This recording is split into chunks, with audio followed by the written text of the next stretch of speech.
Good AM! For today's video, i-flex ko lang sa inyo yung old and new packaging ng Industars Fragrance Mist ng Bath and Body Works. So ito yung itsura ng old packaging. Sa labas ng bottle may mga maliliit na stars, then yung takip niya may mga glitters, at the same time transparent siya. Kita mo yung laman.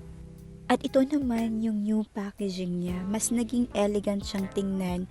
Though yung takip na wala na yung glitters. Advantage kasi sa akin yung takip nung Industars kasi mabilis ko siyang ma-recognize na Industars siya dahil dun sa takip na may mga glitters niya. Anyway, the new packaging is the icing on the cake. A visual masterpiece that perfectly complements the stellar scent within. At sobrang nakaka-obsess yung bagong packaging talaga nila. It's like holding a piece of the cosmos in your hands.